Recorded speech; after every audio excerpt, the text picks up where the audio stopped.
Hello everyone, this is Ravi here. Welcome to my channel Ravichandra UPSC CSC. देखिए, आज हम 7 June के इंडियन एक्सप्रेस के एक्सप्लेन पेज की बात करेंगे और उसके ऊपर दिए हुए आर्टिकल की बात करेंगे और चीज़ों को समझेंगे बेसिकली कि किस तरीके से जो इंडिया और गल्फ़ कंट्रीज़ का जो रिलेशनशिप है वो कैसे ब्रॉडन हुआ है, क्या बेसेस हैं हमारे रिलेशनशिप्स के गल्फ़ कंट्रीज़ के साथ, और अभी न्यूज़ में क्यों है आखिरकार why we are discussing India's relationship with Gulf countries right now, what happened actually, and how social media is going through lot of misinformation. और बहुत ज़्यादा अभी थोड़ा कुछ स्टेटमेंट्स की वजह से जो प्रॉब्लम्स आ रही है, जिस तरीके के जो रिलेशनशिप्स के भी ऊपर बातचीत हो रही है। तो पहले मैं एक चीज़ क्लियर कर दूं, किसी भी देश के रिलेशनशिप्स, चाहे कोई भी देश हो, बायलैटरल रिलेशनशिप इतना कमज़ोर नहीं होता कि लाइक एक दो स्टेटमेंट की वजह से कुछ भी हो जाए। तो हम किस स्टेटमेंट की बात कर रहे हैं, क्या होगा, अपन बात करते हैं, उस चीज़ों के ऊपर देखेंगे और चीज़ों को समझने का ट्राई करेंगे बेसिकली कि इंडिया और गल्फ़ कंट्रीज़ के जो रिलेशनशिप हैं वो आखिरकार इतने सालों से हिस्टोरिकल सिग्निफिकेंसेस क्या है, and the kind of relationship that we share with the Gulf countries, and how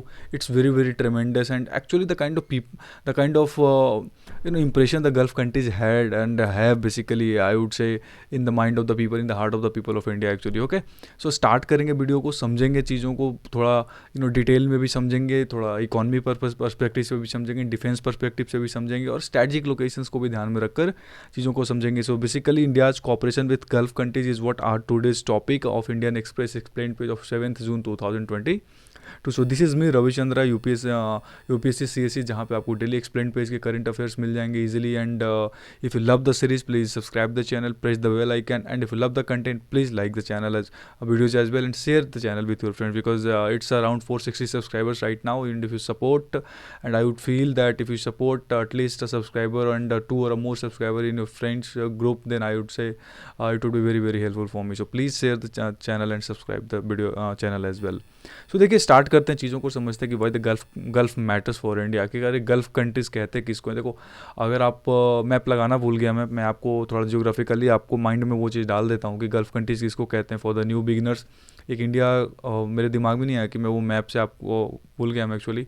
आप just go through the world map, the world geographical map उठाओ, आप देखोगे तो इंडिया के जो बगल में वेस्ट में जो अरेबियन सी है ना, अरेबियन सी के बिल्कुल जो एरियाज़ लगी हुई हैं, जैसे कि Saudi Arabia, UAE, Oman, Yemen, Qatar, Kuwait, Bahrain, और ये जो फिर उसके पास में पर्शियन गल्फ़ मिलेगा आपको। तो बेसिकली मैं अगले न्यूज़ उसमें मतलब वीडियो में लगा दूंगा मैप और मैं समझा दूंगा आपको गल्फ़ कंट्रीज़ के बारे में पूरा क्या होता है। तो गल्फ़ कंट्रीज़ का जियोग्राफिकल लोकेशन को अगर आप देखोगे तो ऊपर में पर्शियन गल्फ़ होगा आपको, और मैप अगर आप एटलस को देख रहे हो तो नीचे में आपको मिल जाएगा जो रेड सी है वो पूरा रीजन, ठीक है ना। एंड जो फिर सऊदी अरेबिया, इराक, जो सारे रीजन्स हैं, सारे के सारे गल्फ़ कंट्रीज़ कहीं ना कहीं हैं जहाँ पे खाड़ी देश बोलते हैं इसको। क्यों खाड़ी देश बोलते हैं? जो पर्शियन गल्फ़ वाला रीजन है ना, और काफ़ी ज़्यादा यहाँ पे जो काइंड ऑफ जो डेजर्ट वाला पूरा एरिया है, जो ऑयल रिच कंट्रीज हैं सारे, तो उसको अपन गल्फ़ कंट्रीज बेसिकली बोलते हैं, ठीक है। तो ये चीज़ें हो गई। अब आखिर हुआ क्या है, what is the current affairs basically, and why the Indian express is dealing with why the gulf matters for India. Basically देखिए, अभी क्या हुआ कि बीजेपी जो हमारी रूलिंग पार्टी है, उनके कुछ स्पोक्स पर्सन जो हैं, नाम I don't feel that's very enough to take, and उन्होंने कुछ स्टेटमेंट्स दिए प्रॉफिट मोहम्मद के ऊपर और इस्लाम के ऊपर। I feel that it was not so important that I should must say the exact statement what they have said, so I don't feel it's very important. But whatever the statement that they had given, that actually hampered, that actually created a kind of I would say, not matlab, it doesn't sound good, in the mind of the people of Islam, those who follow Islam, and the countries like Islamic countries like Maldives, Bahrain, Pakistan, Iran, Iraq. So I will not talk about Pakistan because they always look to criticize India in any way. So I will talk about other countries like Iran, Iraq, Qatar, Kuwait, Bahrain, Saudi Arabia, UAE, Maldives. So these are the couple of countries that share a very strong relationship with a country like India. So what happened actually that the statement of BJP spokesperson create उन्होंने गलत तरीके से जो statement दिया, थोड़ा उसको लेके कुछ कंट्रीज़ के बीच में थोड़ा सा मिसस्टैंडिंग हुआ। उसके बाद उन्होंने उस चीज़ को लेकर प्रतिक्रिया भी जाहिर करी। Even our vice president Venkaiah Naidu ji जो हैं वो बेसिकली अभी यहाँ पे कतर में ही है ना, और वहाँ पे तीन देश के ट्रिप पे गए हुए हैं वो, और वहाँ की कंट्री ने actually directly government of India को बोला है कि you should basically politically apologise, publicly apologise for the statement of the spokesperson of the ruling party of India. तो अब इसके ऊपर इसके ऊपर फिर हमारा जो कल ही का मिनिस्ट्री ऑफ एक्सटर्नल अफेयर्स का स्टेटमेंट भी आया है, सो एक्चुअली स्लैम करा लिटरली गवर्नमेंट ऑफ इंडिया के जो स्पोक पर्सन है। अगर आप उस पूरे लेटर को पढ़ोगे तो उन्होंने साफ साफ कहा है कि यार ऐसा कुछ नहीं है कि इतना ज़्यादा आप लोगों ने इसको वो मतलब that people doesn't hold actually any specific position in the country, जहाँ पे उनके स्टेटमेंट से कंट्री की स्टेटमेंट आप बता रहे हो। Like if somebody is saying anything in India it's a freedom of speech and expression in the country, and if somebody is saying doesn't mean that it's official stance of the government of India basically, and I feel it's very honest reply that if anybody who is a leader or not and belonging to a certain political party, and if you're making a statement doesn't mean that the statement belongs to the country of India basically, so अगर मैं अभी बोल रहा हूँ doesn't mean that if I am a person who is belonging to BJP and because the party is in a ruling position of India, so it doesn't mean that it is on official stance of the country basically. So ये जो statement था इसके ऊपर इतना ज़्यादा react करने की मुझे कोई ज़रूरत फील हुई नहीं थी, because it created a kind of fear among the people of Islamic countries. Like I don't know why they reacted basically. तो ये करंट अफेयर्स था जहाँ पे ऐसे कुछ हुआ था। अभी अगर अपन इस चीज़ को हटाकर बात करें कि ये जो बेसिकली क्या चीज़ें हो रही है कि कुछ अगर आप ध्यान से देखो तो ये जो कंट्रीज़ थे ना उन्होंने इंडियन एम्बेसडर्स को बुलाया, समन करा इस चीज़ से रिलेटेड, तो एक प्रॉपर उन्होंने लेटर निकाल कर इन चीज़ों को बोला। तो it was quite important for the country कि आप भी बताओ, ऑफिशियल स्टांस अपना बताओ। तो क्या हुआ वो मैंने आपको बता दिया। अब बात करते हैं देखिए इस बेसिकली वीडियो के ऊपर। सो अगर हम देखेंगे कि ये जो 10 कंट्रीज़ हैं, अगर आप देखो गल्फ़ रीजन में, जैसे Saudi Arabia, UAE, Qatar, Kuwait, Iran, Iraq, Bahrain और ओमान, जॉर्डन, यमन, ये जो देश है ना, ये together account for 1/5 of the world's Muslim population. पूरी दुनिया की जो मुस्लिम पॉपुलेशन है ना उसका 1/5 लगभग 20% मुस्लिम पॉपुलेशन यहीं पे मिल जाएंगे आपको खाड़ी देशों में। उसके अलावा इंडोनेशिया है, बहुत बड़ी इस्लामिक कंट्री, इंडोनेशिया है ना, बहुत बड़ी इस्लामिक कंट्री हो गई। उसके अलावा और भी जो पूरे कॉन्टिनेंट अगर आप पूरी उसमें देखोगे सेंट्रल एशियन रीजन्स में भी आपको इस्लामिक कंट्रीज, पाकिस्तान है, अफगानिस्तान है। So basically Bangladesh one of the most populated Islamic country. तो बेसिकली कहने का मतलब कि ये जो खाड़ी देश में 10 देश आते हैं ना, आपने सुना होगा ईरान इराक वार, जॉर्डन वॉर, इसराइल के साथ जो होते रहता है उसमें वो तो होते ही रहता है वो तो उसमें ये जो 10 देश है ना उनका जो टोटल पॉपुलेशन वो लगभग देखोगे तो it accounts for 1/5 the total Islamic population the world. तो इनका स्टेटमेंट बहुत मैटर करता है इस्लाम से रिलेटेड, अगर कि नहीं इस तरीके से कोई भी स्टेटमेंट अगर आ रहा है। So why is this region important for India? The question is this है ना कि गल्फ कंट्रीज हमारे लिए इतना इंपॉर्टेंट कि वो देखो बहुत सारे पर्सपेक्टिव होते हैं किसी भी कंट्री को समझने के लिए। स्ट्रेटजिक लोकेशन की अगर आप बात करोगे तो इट्स ऑसम, बहुत ही ज़बरदस्त स्टडी की लोकेशन पे बेस्ड है गल्फ़ कंट्रीज़। क्योंकि एंशियंट इंडिया में भी आपको पता होगा कि अरब ट्रेडर्स बहुत एक्टिव हुआ करते थे। फिर उस टाइम पे मेसोपोटामियन सिविलाइजेशन के बाद से ये जो चीज़ें उधर उधर डेवलप होनी स्टार्ट हो गई ना, उसके बाद ओवरऑल अगर आप मिडिवल इंडिया में देखो तो अरब कंट्रीज़ जो थे ना उनका रोल था बहुत बड़ा था। क्योंकि उनका रोल के वजह से ही पूरे सारी की सारी जो मुग़ल एम्पायर्स और मंगोल्स का जो पूरा का पूरा टकराव हुआ है, बहुत बड़ी इसकी हिस्ट्री है, उसमें नहीं जाएंगे हम। उसके अलावा अगर हम बात करें the current phase that India और this Gulf countries share a very strong relation, उसका सबसे बड़ा रीजन क्या है? The kind of the people of India and the people of Indian origin live in this country basically. जहाँ पर आप देखोगे तो यूएई में, सऊदी अरेबिया में, कतर, कुवैत में बहुत सारे लोग हैं, बहुत सारे हमारे इंजीनियर हैं, वर्कर्स वहाँ पे, बहुत सारे मिडिल क्लास वर्कर्स भी हमारे वहाँ पे काम करते हैं। इवन कई सारे कंट्रीज़ की तो ऐसी हालत है कि अगर आप देखो तो माइनॉरिटी में वहाँ की जो ओरिजिनल पॉपुलेशन वो माइनॉरिटी में है, इंडियन पॉपुलेशन वहाँ पे ज़्यादा है। ठीक है, I am talking about Qatar and Kuwait basically. अगर आप बात करो कतर के लिए और इन्फॉर्मेशन देता हूँ, 2022 का जो फीफा वर्ल्ड कप है होने वाला था वो हुआ नहीं, अभी होगा, मतलब अभी होने वाला है ना, वो भी कतर में ही होने वाला है बेसिकली। ठीक है, अगर हम बात करें कि ये रीजन इंपॉर्टेंट क्या है, उसमें सबसे बड़ा रीजन तो मैंने आपको बताया, the 2 most important region for the relationship with the Gulf countries are what? Oil and gas. Oil और गैस का जो हमारा यहाँ पे रिलेशनशिप है वो बहुत बढ़िया है। हम यहाँ से काफ़ी सारे अकाउंट, मतलब हमारी पेट्रोलियम की लगभग क्या ही बोलूँ, मतलब around the kind of 84% the petroleum और पेट्रोलियम जो रिलेटेड प्रोडक्ट्स है वो जो हम इंपोर्ट करते हैं उसका एक बहुत बड़ा चंक जो है हमारा वो बेसिकली यहाँ से आता है।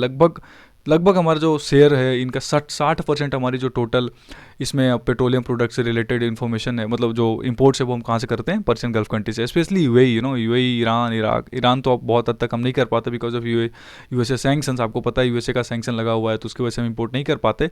सो यूएसए, वेनेजुएला भी नहीं कर पाते। तो एक समय ऐसा था कि ईरान और ये जो कंट्रीज़ थे हमारे, Iran, Iraq, Saudi Arabia, UAE, यहाँ से बहुत इंपोर्ट किया करते। तो ईरान को छोड़ दिया जाए तो Iraq one of the largest, I think it's one of the सबसे टॉप अगर कोई पेट्रोलियम प्रोडक्ट जहाँ से हम इंपोर्ट करते हैं वो इराक ही है। उसके अलावा रेमिटेंसेज, मैंने जब से बोला बहुत सारे लोग वहाँ पे काम करते हैं, तो लगभग अगर मैं बोलूँ कि जो आरबीआई का एक डेटा है उसमें कहता है कि जो बेसिकली टोटल आप देखो ना कि 69 बिलियन डॉलर जो रेमिटेंसेज आई थी 2016-17 में, उसमें अराउंड लाइक नहीं सॉरी, जो टोटल 70 बिलियन डॉलर के अराउंड जो टोटल रेमिटेंसेज आई थी 2016-17 में भारत में। रेमिटेंसेज क्या होता है? अगर आप बाहर में काम कर रहे हो, एनआरआई हो अगर आप, या फिर बाहर में आप रह रहे हो, इंडियन हो, और वहाँ से जो पैसे आप भारत में भेज रहे हो वो रेमिटेंसेज कहलाते हैं। उसका लगभग 50 से 55% जो टोटल शेयर था वो सिर्फ खाड़ी देशों से आता था। मतलब इतनी बड़ी पॉपुलेशन हमारी वहाँ रहती है कि इवन उसमें भी सबसे इंपॉर्टेंट यूएई है। बेसिकली यूएई से हमारे बहुत सारे रिलेशनशिप, बहुत अच्छा स्ट्रॉन्ग रिलेशनशिप है। ये तो मैंने बात कर ली। अगर ओवरऑल ट्रेड की देखोगे तो आप यूएई हमारा 3rd लार्जेस्ट ट्रेडिंग पार्टनर है, Saudi Arabia 4th largest trading partner है, इराक हमारा 5th लार्जेस्ट ट्रेडिंग पार्टनर है। सो खाड़ी देश जो हैं हमारे, यूएसए और चाइना के बाद, these countries hold the strongest position in the country of in our trading partnership, जहाँ पे ट्रेड के मामले में ये सारी कंट्रीज हमें बहुत हद तक बेनिफिट प्रोवाइड करते हैं, लेवरेज प्रोवाइड करते हैं। अगर मैं सिंपली बोलूँ तो कितना हम वहाँ से इंपोर्ट करते हैं उसके डेटा से हमें बहुत ज़्यादा मतलब नहीं है, but we import a very very strong amount of petroleum and related products from where, खाड़ी देश। और ऑयल की अगर मैं बात करूँ, उसके अलावा नेचुरल गैसेज की अगर हम बात करें तो Qatar is one of the most important country जहाँ से हम अपने नेचुरल गैसेज बहुत इंपोर्ट करते हैं, बहुत ही ज़्यादा इंपोर्ट करते हैं। And this country also helped us in during pandemic, जहाँ पे ऑक्सीजन जो हमारे थे रिक्वायरमेंट थी वो इन कंट्रीज़ ने बहुत हद तक पूरा करा था।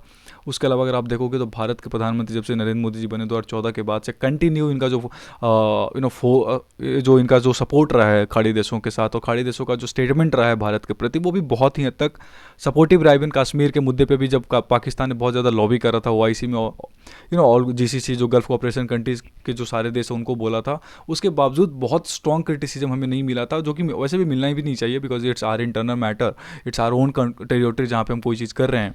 सो ओवरऑल अगर देखा जाए तो गल्फ कंट्रीज़ ने बहुत हद तक सपोर्ट करा है। इवन बहरीन ने और मालदीव्स जो एक इस्लामिक कंट्री है, मतलब not in Gulf country but in Indian Ocean region, उन्होंने तो अपना जो स्ट्रॉन्ग मतलब जो बोलते हैं ना कंट्रीज हाईएस्ट सिविलियन जो ओनर है, उन्होंने प्रधानमंत्री को भी दे रखा है, जो इंडियन प्रधानमंत्री पीएम है। So basically I am just saying कि ये जो सारे के सारे देश हैं गल्फ कंट्रीज़ में, ट्रेड के रिलेटिव्स अगर मैं बात करूँ, जोग्राफिकल लोकेशंस की बात करें, और एक्सरसाइजेज़ की हम बात करें, बहुत सारे एक्सरसाइजेज होते हैं, बहरहाल जायद करके एक्सरसाइजेज होते हैं, बहुत सारे एक्सरसाइजेज जो हमारे अभी होते हैं।